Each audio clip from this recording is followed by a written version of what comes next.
시청자 여러분 안녕하십니까? 정바시 TV의 박준남입니다.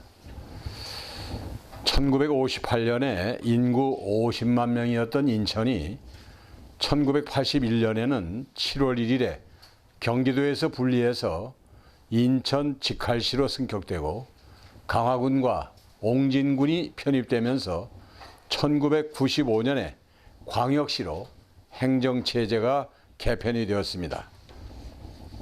그 후 27년의 시간이 흐르면서 올 7월에 296만 명의 인구가 된 인천광역시에 찾아와 정책을 바로 세우는 시간을 마련했습니다. 오늘은 그 두 번째 시간으로 인천이 오늘날의 광역시로서 세계를 향한 동북아의 국제 도시로 우뚝 서기까지 그 역사를 살펴보도록 하겠습니다. 오늘 함께 말씀을 나누실 분들을 소개해 드리겠습니다. 먼저 권중광 전 서구구청장입니다. 안녕하세요. 유동현 시립박물관장님입니다. 네, 안녕하십니까. 권 구청장님께 여쭤보겠습니다. 인천에 대한 자랑과 자부심이 많으리라고 봅니다. 인천이 고향이시기 때문에 여기에 대해서 한번 말씀해 주시면 고맙겠습니다. 예. 인천이 많이 발전했죠. 뭐 저희들이 살 때는 인구가 뭐 한 3, 40만 밖에 안 됐는데 지금 뭐 300만이 가까우니까요. 많이 대형화됐는데요. 제가 가장 그래도 인천이라고 이렇게 자랑스럽게 생각하는 거는 인천국제공항이 이제 인천에 들어왔기 때문에요. 그래서 세계적으로 알려지는 데가 이제 인천시인데요. 이 인천공항도 솔직히 우리 시민들 아시는지 모르지만 원래 이 세종시로 정부 측에서 세종시로 이름을 줬습니다. 그래서 제가 인천시 의원으로 초대했을 적에 그거 때문에 교통보고 엄청나게 줄다리기 싸움을 했습니다. 그래서 간신히 세종시에서 벗어나서 인천공항으로 됐는데요. 뭐 전 세계가 인천공항은 지금 알아주지 않습니까? 인천 하면 인천공항, 그다음에 인천 도크, 인천 항만, 이것이 전 세계적으로도 많이 이용하고 많이 알려진 데가 이게 아닌가 하면서 나머지 기존 도시는 뭐 옛날하고 크게 뭐 틀이 벗어난 건 없습니다만 그거에 대해서는 아주 자랑스럽게 생각하고 있습니다. 예, 유 관장님 요즘 인천에서 참 잊혀지고 숨은 역사를 찾고 계시는 줄로 참 알고 있습니다. 지금은 우리가 인천광역시라고 부릅니다만 인천의 명칭도 그동안에 많은 변화가 있었으리라고 봅니다. 여기에 대해서 설명을 부탁드리겠습니다. 네, 우리 인천의 그 사람이 이제 정착을 해서 살기 시작한 거는 한 2000년 이전에 우리 미추홀이라는 나라가 세워지면서 이제 시작이 됐는데, 이 미추홀은 그 고구려에 우리가 드라마를 통해서 알았던 그 주몽이라는 그 동명성왕의 아들 두 명이 이쪽 남하를 하게 됩니다. 비류하고 온조인데 그 온조는 하남 위례성에 정착을 하고요. 그 다음에 비류는 좀 더 내려와 가지고 지금의 우리 인천의 문학산에 미추홀 왕국이라는 것을 이제 건립을 하게 됩니다. 그래서 미추홀 다음에 매서홀, 그리고 경원이라는 경원군, 이 경원도 빛날 경자에다 근원 원자인데 고려 시대에 우리 인천이 경원군이라는 아주 좋은 이름을 갖고 있었어요. 그 경원이라는 의미가 좋았듯이, 왜냐하면 그 7명의 왕비를 배출한 고장이다 그래가지고 경원이라는 이름을 얻게 됐고요. 그 이후에 이제 인주였는데 태종 13년, 조선 태종 13년 1413년에 모든 그 도시 중에 이 천자하고 산자, 그러니까 주자가 들어간 도시는 천과 산으로 바꿔라. 그래서 우리 인천은 천을 택해가지고 인주에서 인천으로 바뀐 겁니다. 그래서 지금의 인천이 된 거죠. 예. 인천은 세계를 향한 동북아 국제도시로서 개발과 성장을 계속해오고 있습니다. 1968년 구제가 실시되면서 중구, 남구, 동구, 북구 등 4개구가 설치가 되었는데, 이 행정체제 변화의 특이사항에 대해서 우리 권 청장님께서 말씀해 주시기죠. 예. 지금 말씀하신 대로 4개 구였었는데요. 그 당시는 이제 인천의 인천시였죠. 경기도 때. 그 인천의 중심 지역이 대개 남구, 그다음에 동구, 중구. 그리고 이제 중구청이 그때 인천시청 자리였거든요. 그래서 거기가 중심이 됐었는데 뭐 그 이제 북구고요. 북구는 별도로 떨어져 있었고 그 이후에 이제 남동구가 많이 늘어나고 연수구가 생기고 이제 서구가 많이 커졌는데요. 원래 그 서구 계양구는 그 부천군이었습니다. 우리 저 어릴 때는 부천군이었었고 그다음에 계양인 부천군에서 김포군으로 갔다가 또 다시 인천으로 이렇게 들어왔는데 이제 인천시가 그렇게 많이 커졌죠.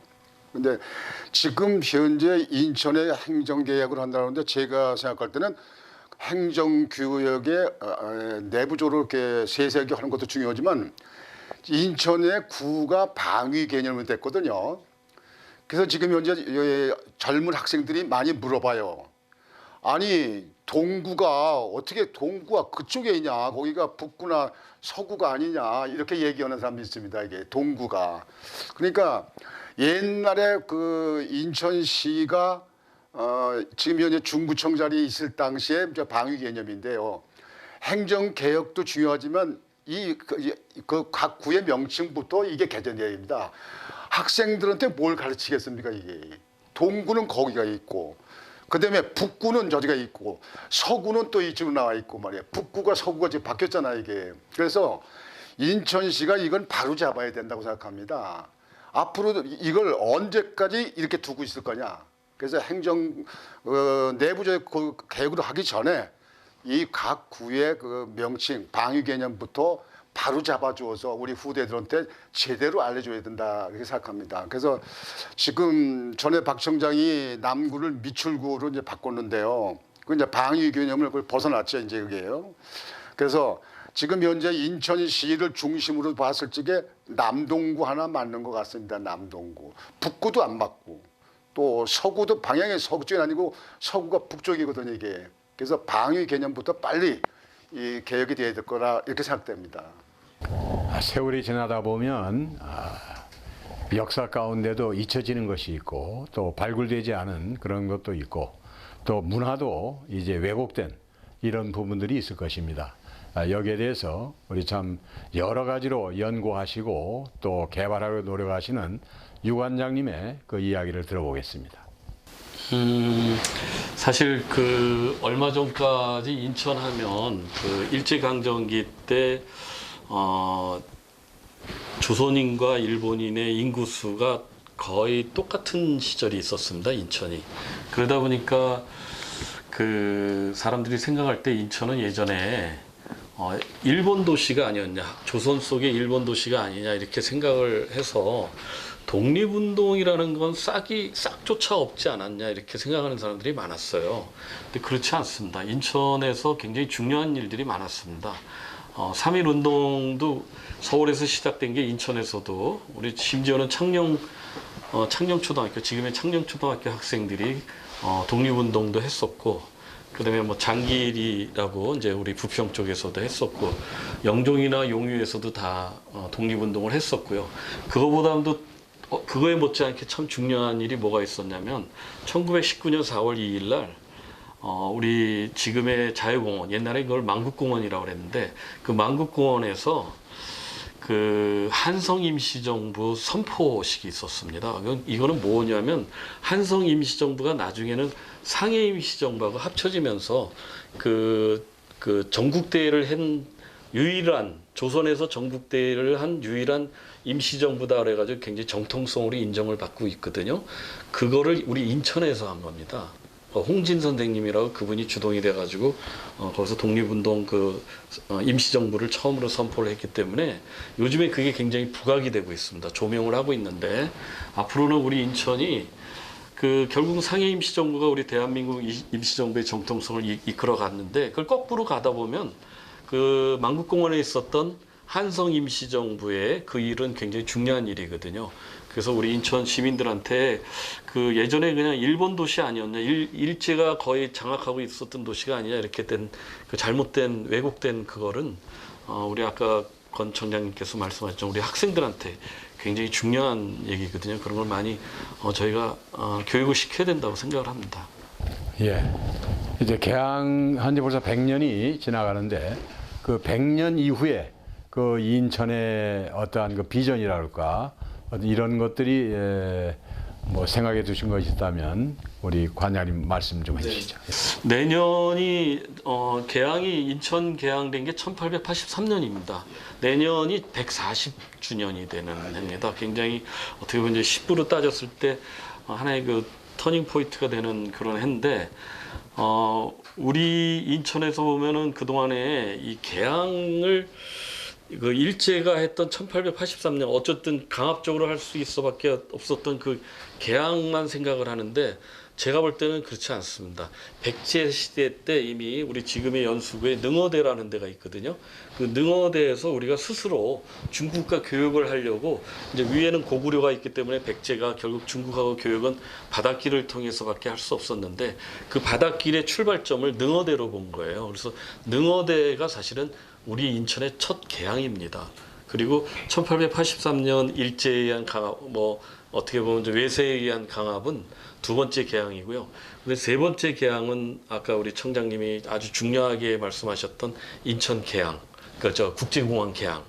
이 국제공항 개항이 세 번째 개항이고 제가 볼 때 네 번째 개항은 또 있습니다. 우리가 남북한의 교류가 시작되고 이제 통일의 어떤 전초기지로 삼을 곳은 우리 인천입니다. 인천이 굉장히 중요한 그런 그 교두보 역할을 할 수 있거든요. 그게 제4의 개항. 그래서 북한을 통해서 유라시아까지 쭉 갈 수 있는 그러한 길이 열리는 곳이 바로 인천입니다.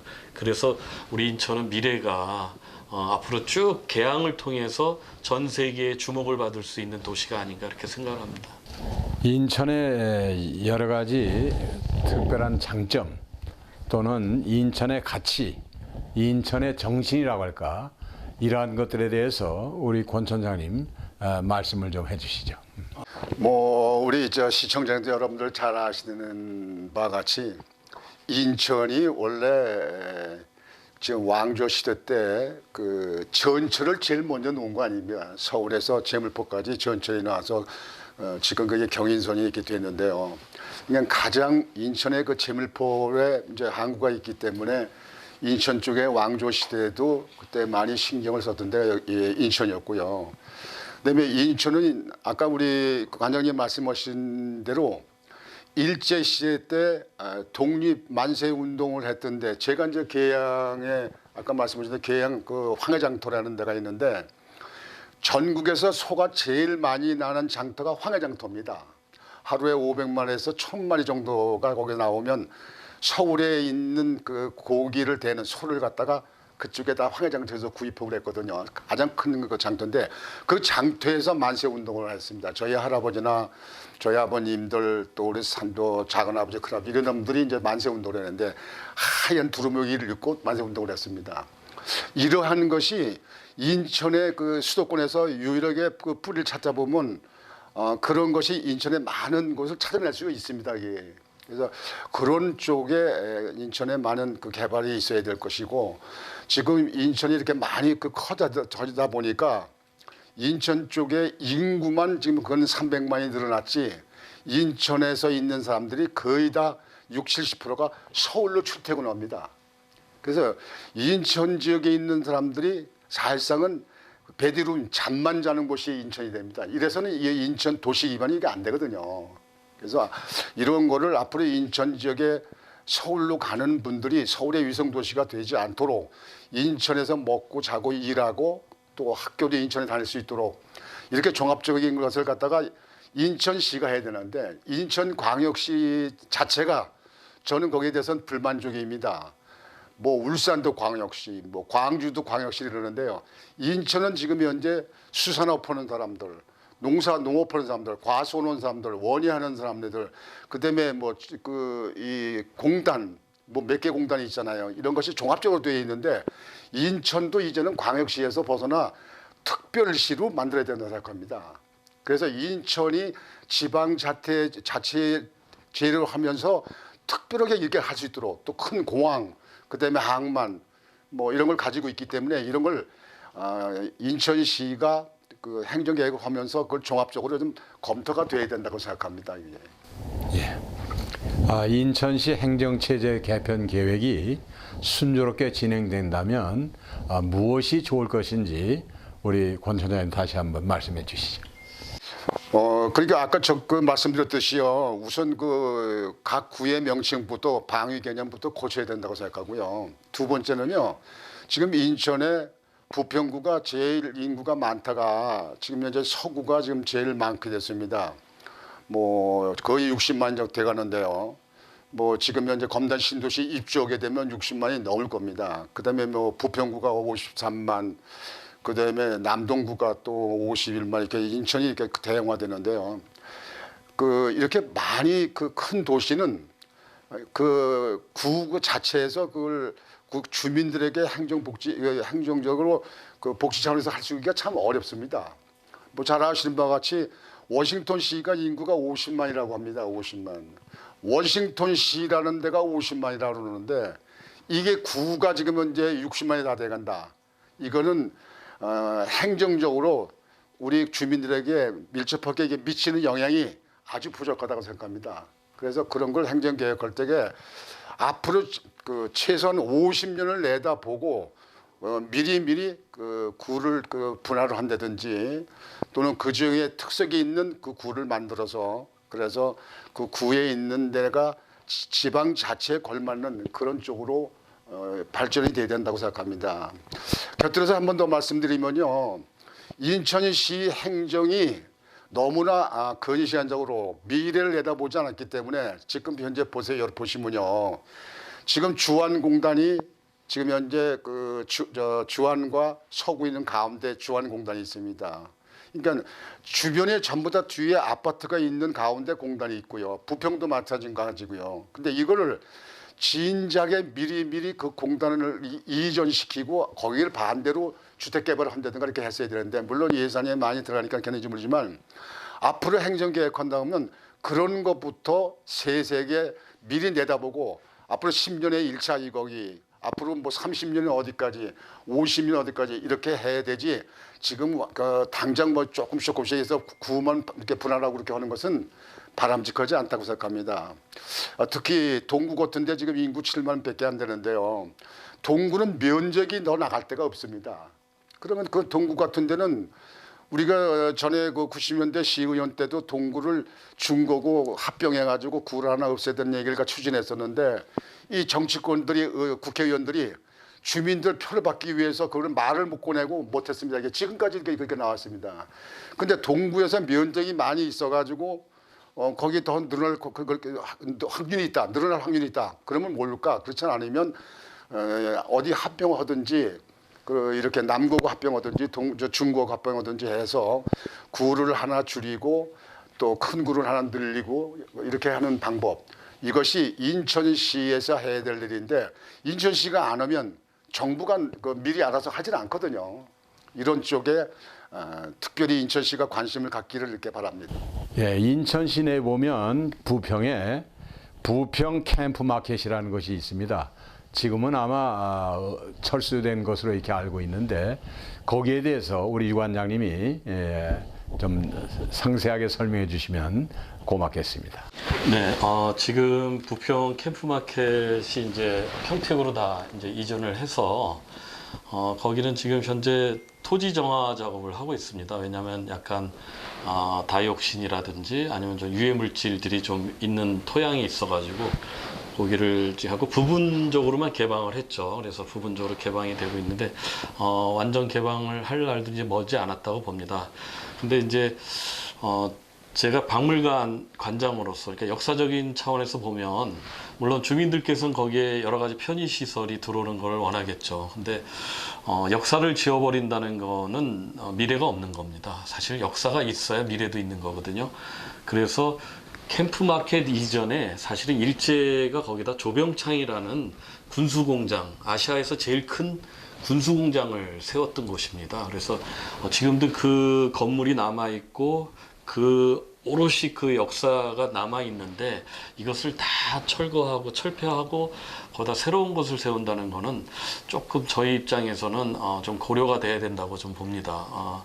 일단 편의 시설도 물론 있어야 되겠지만 우리가 과거를 반추하고 그다음에 일제 그 잘못된 일제가 볼 때는 굉장히 지금 가슴이 찌릿한 그 현장이거든요. 심지어 무기 공장에서 여러 가지 노역을 시켰고 우리 조선인들을 징용이라든지 이런 걸 시켰기 때문에 그런 현장은 보존이 돼야 되고요.